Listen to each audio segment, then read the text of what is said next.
Passez un bon moment en regardant Entrepreneur à la une, avec la gamme Topialis de SVR, le soin lavant qui remplace tous les autres. SVR, laboratoire dermatologique.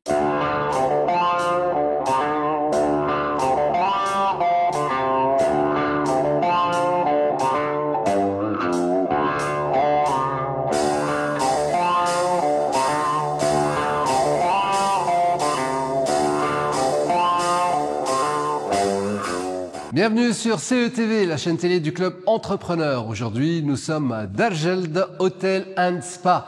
Je rappelle que cette émission est diffusée sur les chaînes Facebook et YouTube CETV, le club Entrepreneur Télé, ainsi que sur les pages de notre partenaire média Entreprise Magazine et sur notre site web leclubentrepreneur.tn. Alors, qui est notre invité aujourd'hui? Elle aurait pu rester dans les chiffres, les tableaux Excel, dans les marchés financiers, mais elle a choisi de construire, de créer et d'émouvoir de la pierre au papier, du béton au livre d'art. Elle tisse des projets à taille humaine dans un groupe où l'émotion a encore toute sa place. Découvrez l'univers d'une femme qui bâtit autrement. Notre invitée aujourd'hui, c'est Nedia Geljli, directrice générale adjointe de Sympact.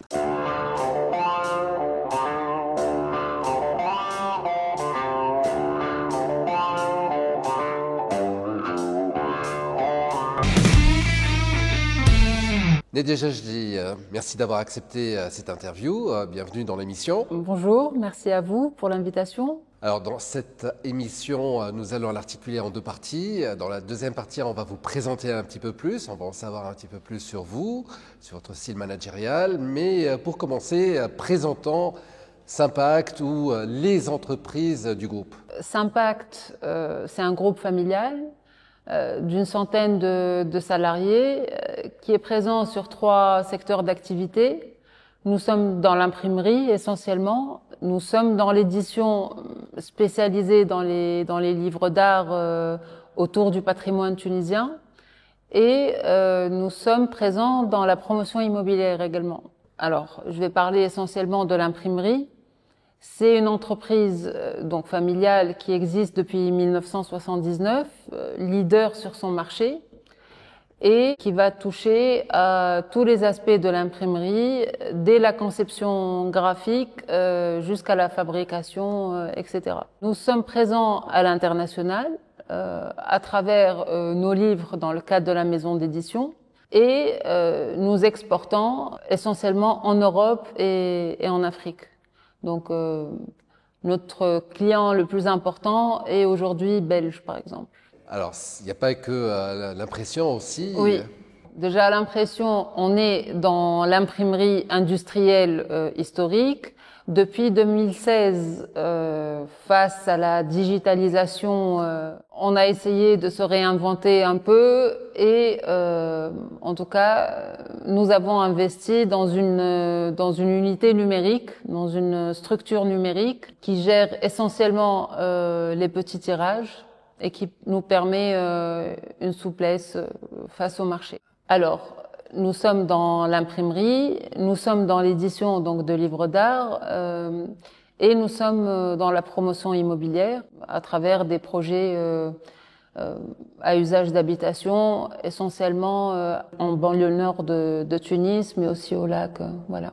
Pour revenir un petit peu à l'imprimerie, Sympact est une entreprise qui a été amenée à se renouveler. Et certainement, vous parlez d'imprimerie numérique, mais aussi obligée de voguer à travers les différents changements qu'il y a eu au niveau de la structure internationale, l'augmentation du prix du papier, le Covid, les difficultés d'approvisionnement. C'est-à-dire que l'imprimerie dans le monde, en particulier en Tunisie, on obéit aux mêmes règles, fait face à un vrai défi qui est la digitalisation.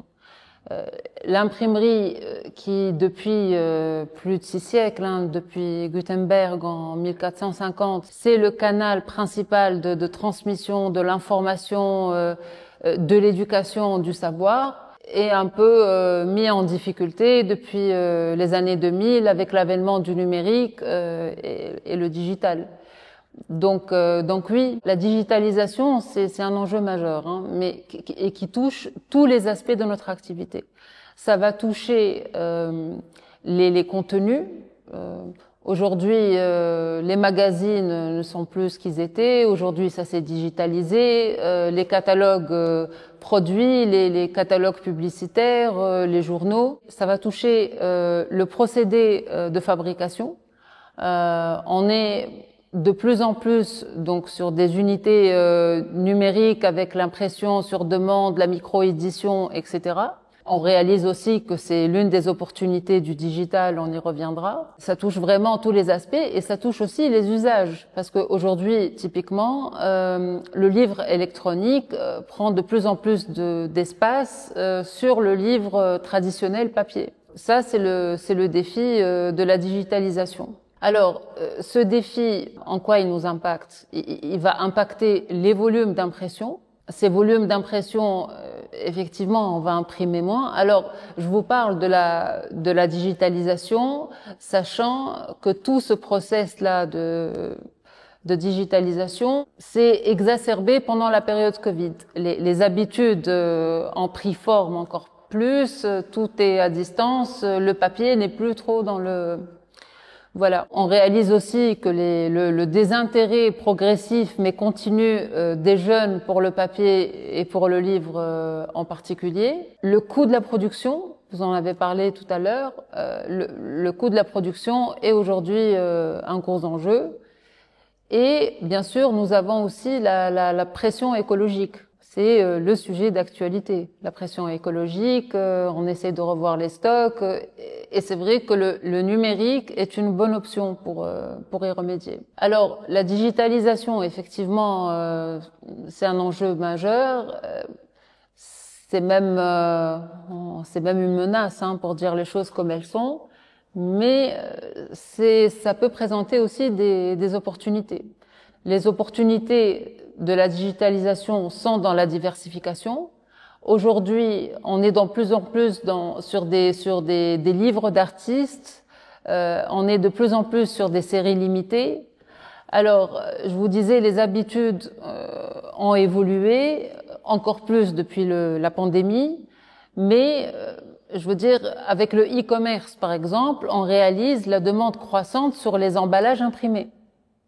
Et c'est une opportunité. Alors, parmi les opportunités, et Sympact a bien saisi cette opportunité, il y a l'opportunité de la micro-édition. C'est la micro-édition. Nous avons été pionniers sur le marché tunisien en investissant dans une structure dédiée.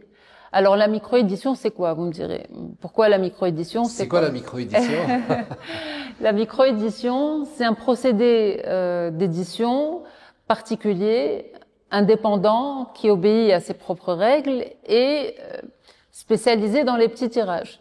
Aujourd'hui, un auteur va se présenter avec un petit budget et on va lui permettre, grâce à la micro-édition, des coûts unitaires raisonnables pour des petits tirages, chose qui n'existait pas jusqu'à il n'y a pas si longtemps avec l'imprimerie industrielle classique. Donc, on va permettre de petits tirages à des prix raisonnables.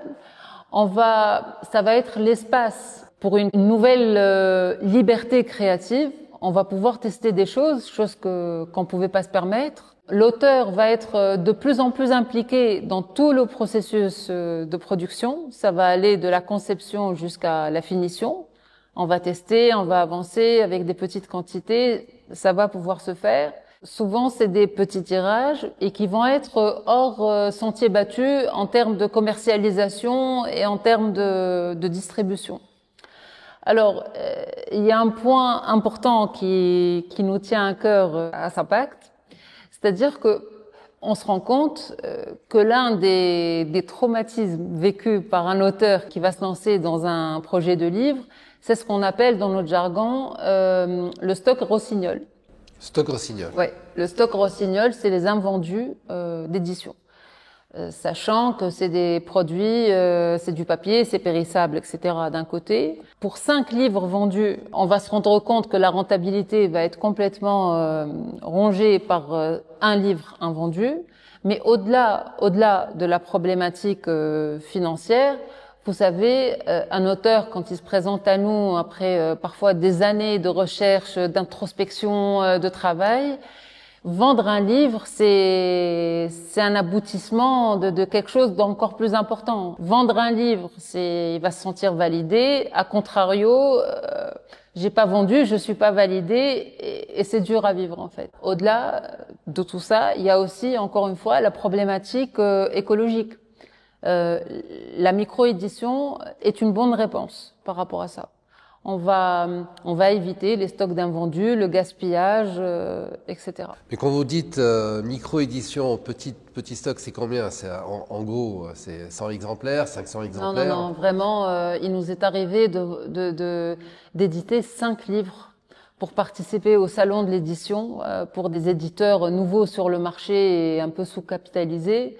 5 livres, et le lendemain on va nous appeler pour nous dire on n'a plus de stock, vite il faut réimprimer avant midi, et on arrive à être très agile par rapport à toutes ces nouvelles problématiques et ces nouvelles demandes. Vous dites que Sympact existe depuis des années et des années, et actuellement c'est le leader, mais il n'y a pas que Sympact, il y a beaucoup de concurrence. Alors que fait Sympact justement pour maintenir sa place sur le marché? Pour dire les choses comme elles sont, elle bénéficie bien de sa notoriété aujourd'hui. Alors Sympact profite aussi d'une fidélisation très importante de son personnel. Aujourd'hui, au bout de 45 ans, on réalise que très souvent, que ce soit parmi nos ouvriers ou nos cadres, on va recruter à travers des contrats d'apprentissage, et on va quitter Sympact à l'occasion de son départ en retraite. On assiste même à des deuxièmes générations maintenant chez les ouvriers. C'est-à-dire que on a un chef, et c'est pas un cas isolé, on a un chef de fabrication qui va nous permettre ou nous demander, ou en tout cas présenter son fils en tant qu'apprenti. Et voilà, il va y avoir une passation, et je veux dire, on accepte volontiers cette configuration. C'est ce qui s'est passé dans le top management. Oui, mais pas que. Pas que. Sympact aujourd'hui est vraiment une grande famille. On arrive à fidéliser nos clients, de vivre avec eux leurs difficultés aussi, parce que à un moment donné, le plus gros de nos clients, par exemple, c'était des agences de communication. Beaucoup d'entre elles sont en difficulté, et bon, on continue le chemin ensemble, etc. Donc, j'ai parlé de la notoriété, j'ai parlé de la fidélisation, et je vais aussi et surtout parler de nos investissements en technologie.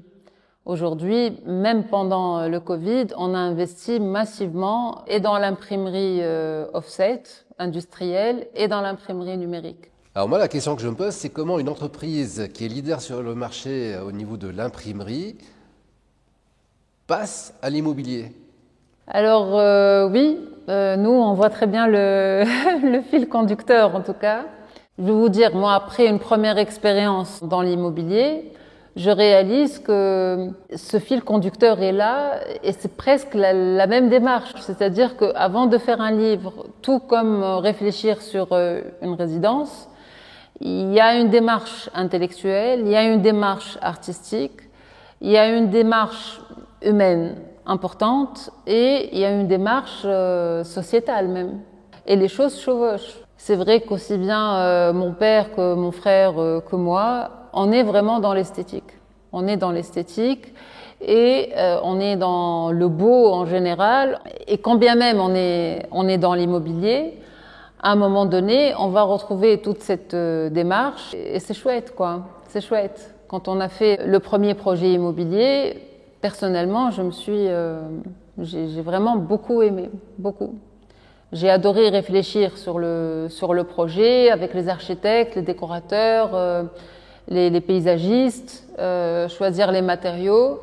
Et bien qu'on soit dans l'immobilier, l'aspect humain était important, et ça m'a nourri en fait. Ça m'a nourri.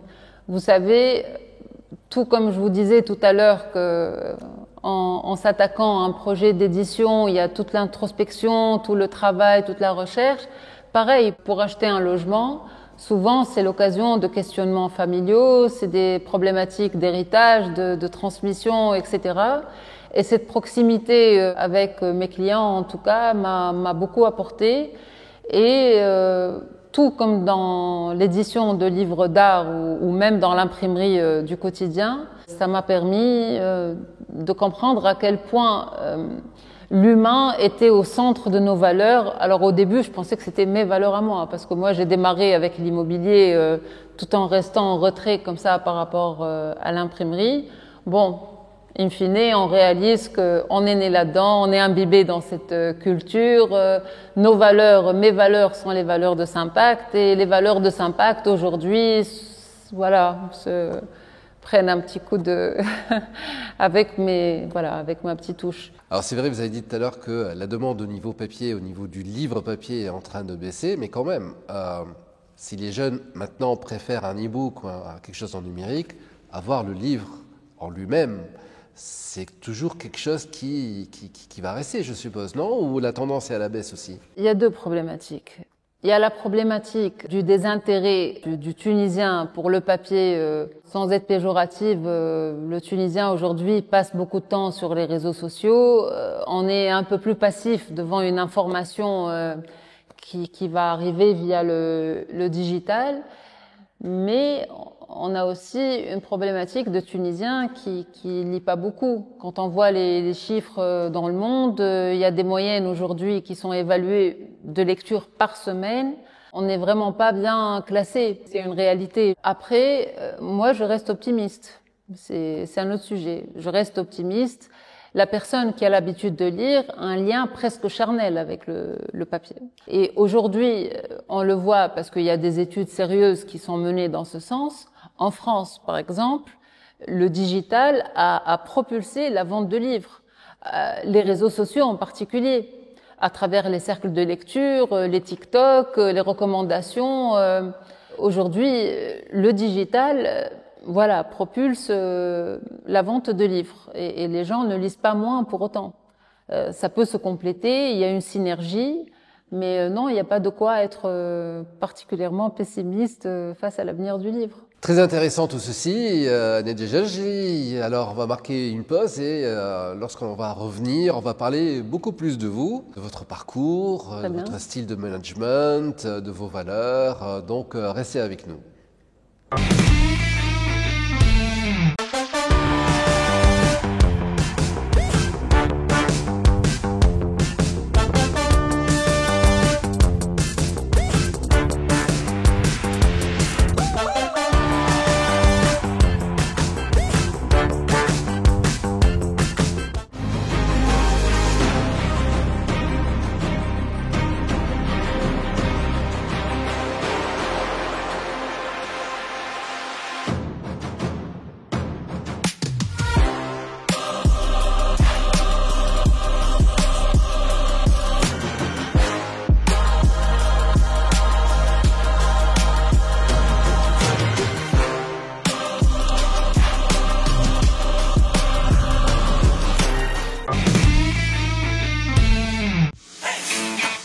Passez un bon moment en regardant Entrepreneur à la une, avec la gamme Topialis de SVR, le soin lavant qui remplace tous les autres.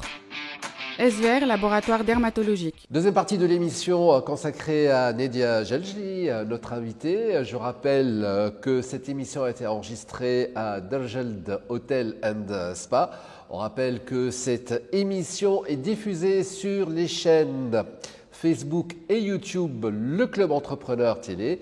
Également sur les pages de notre partenaire média Entreprise Magazine et sur le site web leclubentrepreneur.tn.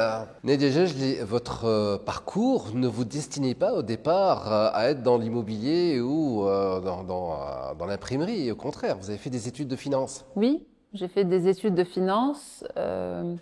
En fait, après le bac, je suis partie en France pour une prépa HEC, au bout de laquelle j'ai intégré l'Institut du commerce de Paris et je me suis spécialisée effectivement en finance. Après ça, j'ai fait mon stage d'études chez AXA IM, mais en gestion d'actifs immobiliers. Et je suis rentrée en Tunisie et j'ai été recrutée par Tunisie Valeurs en tant qu'analyste financier. Donc effectivement, jusque-là, on est dans la finance. Après cette année passée avec eux, très belle expérience, vraiment sur tous les plans. J'ai décidé d'intégrer le groupe familial et c'était une très belle opportunité parce que j'ai eu cette chance de monter avec mon père une nouvelle structure de promotion immobilière et de démarrer un premier projet ensemble.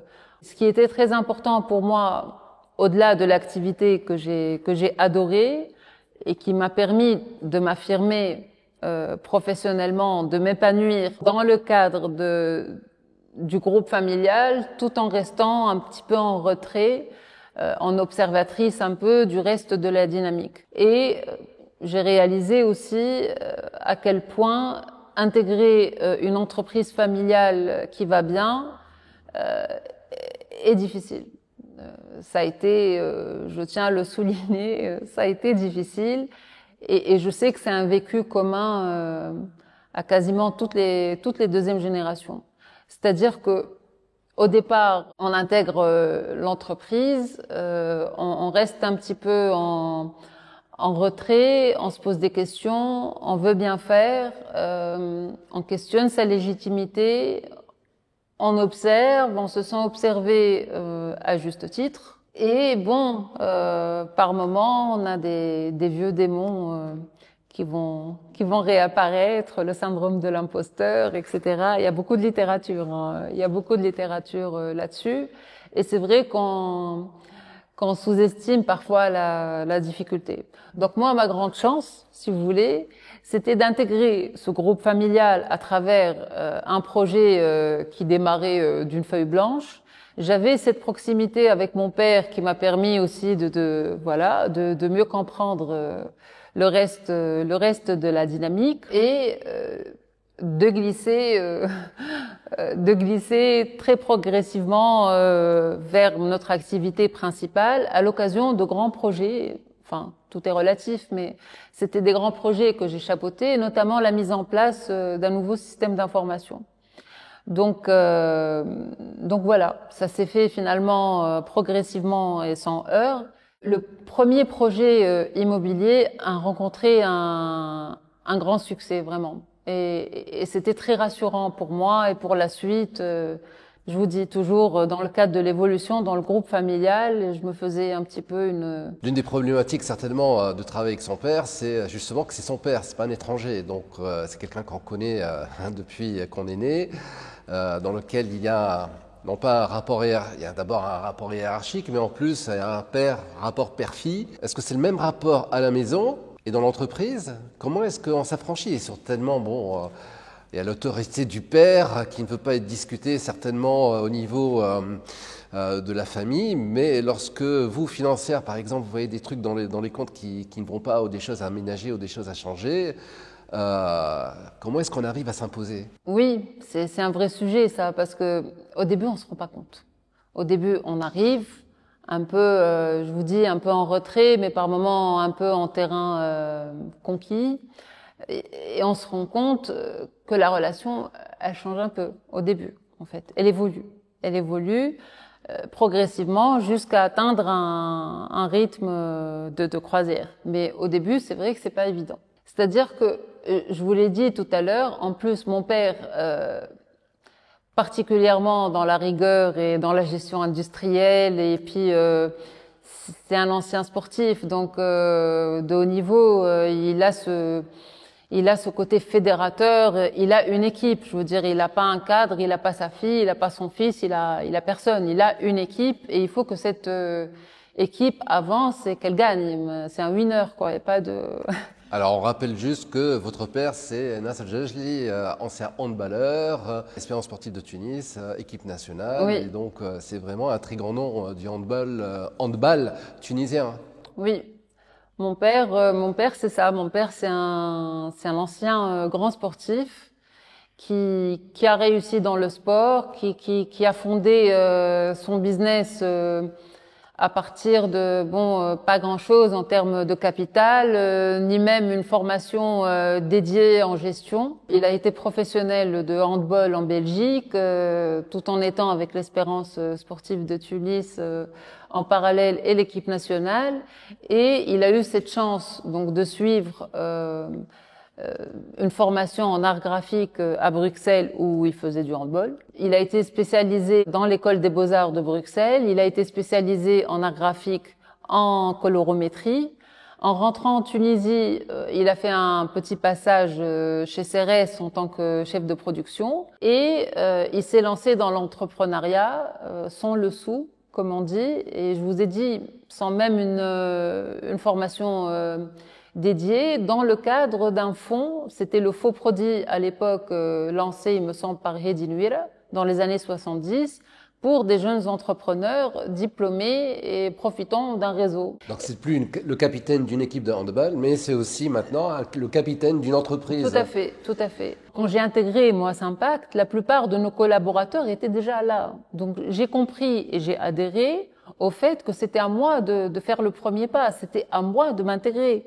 J'étais ni dans la revanche, ni dans il fallait que je m'exprime et que je révolutionne le monde, mais il fallait m'intégrer. En tout cas, c'était une condition sine qua non. Je voulais juste revenir rapidement sur le fait que non seulement c'est une entreprise familiale, mais c'est un esprit de famille. Comment est-ce que, et vous dites que quelqu'un qui rentre en tant qu'apprenti sort de l'entreprise à la retraite? C'est très rare, un turnover aussi faible dans les entreprises actuellement. Oui. C'est quoi le secret? Je pense que c'est toute la culture Impact en fait. Et encore une fois, c'est mon père qui est derrière ça. Et chaque personne qui a intégré Impact savait que c'était ça le modus operandi.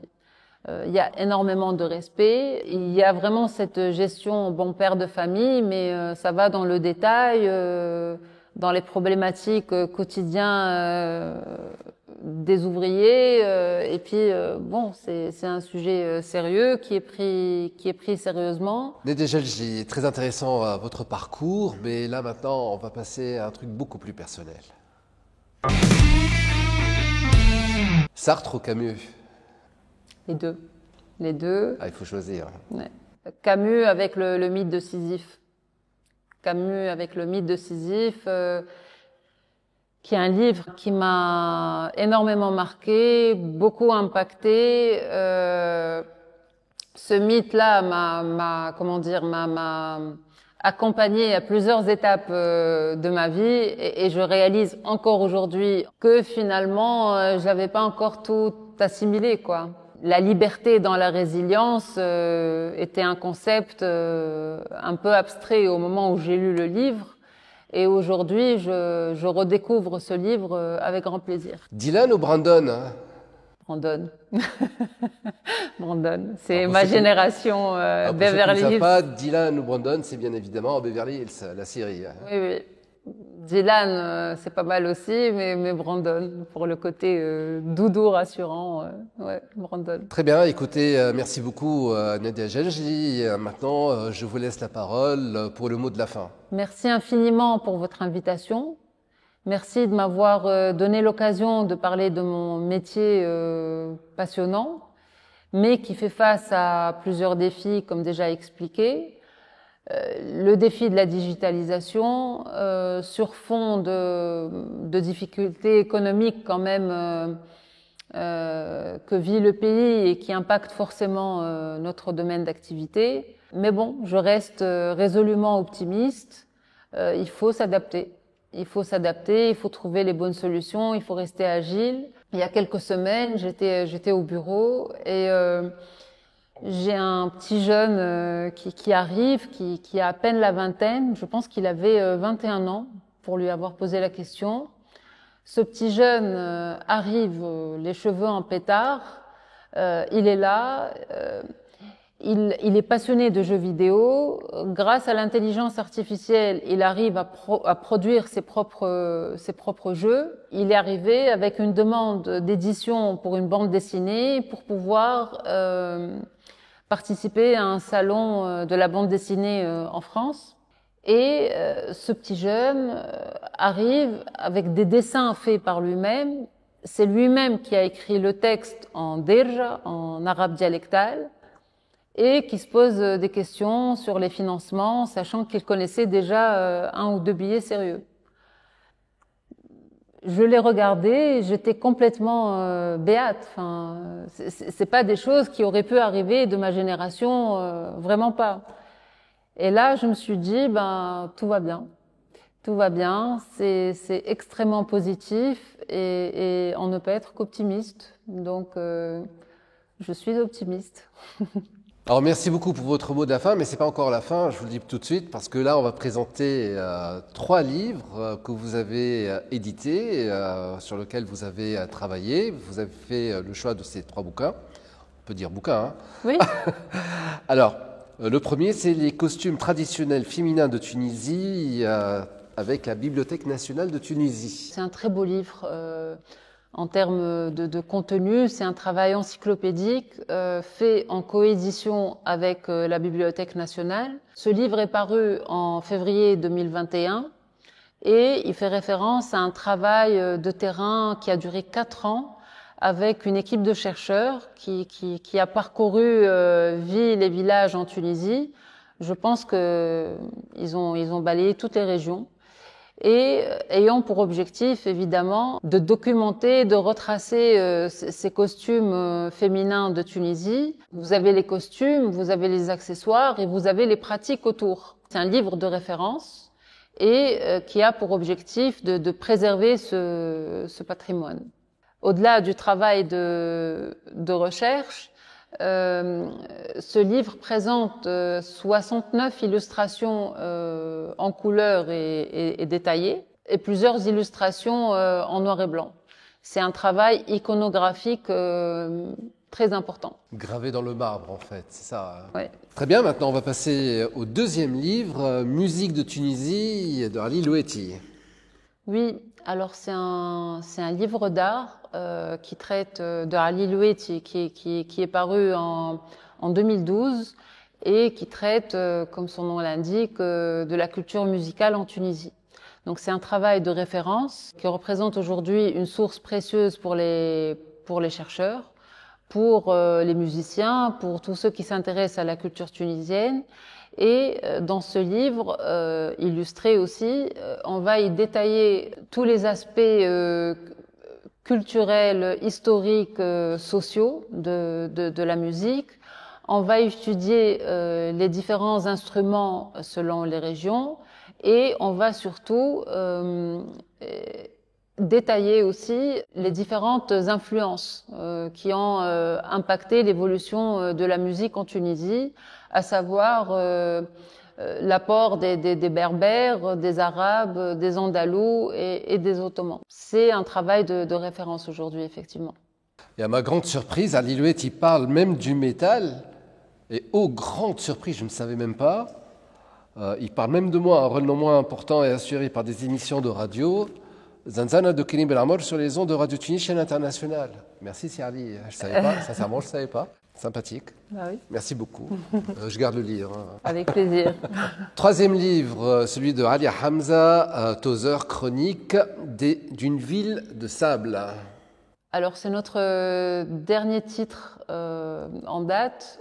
Ça date de cette année, du mois de janvier 2025. C'est un format différent de ce qu'on a l'habitude de faire, très moderne, donc de Ali Hamza avec des illustrations de Feli El-Lahdar.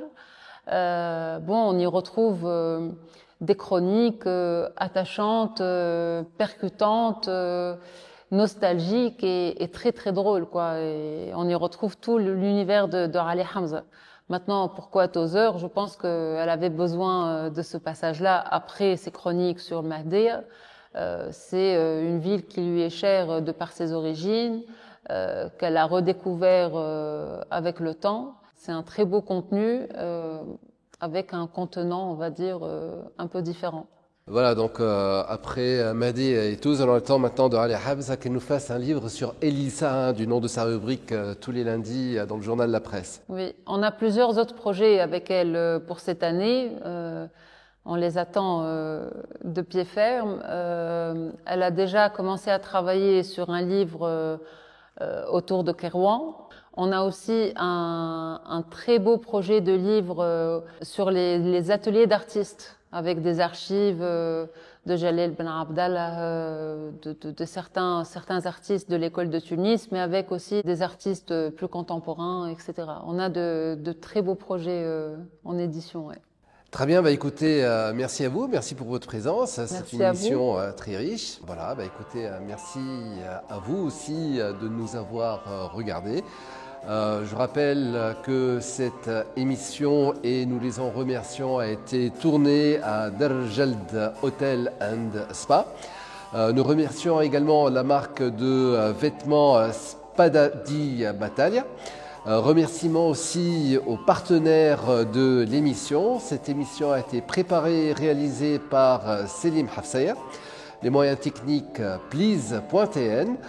On rappelle aussi que cette émission est diffusée sur les pages Facebook et YouTube CETV, le Club Entrepreneur TV.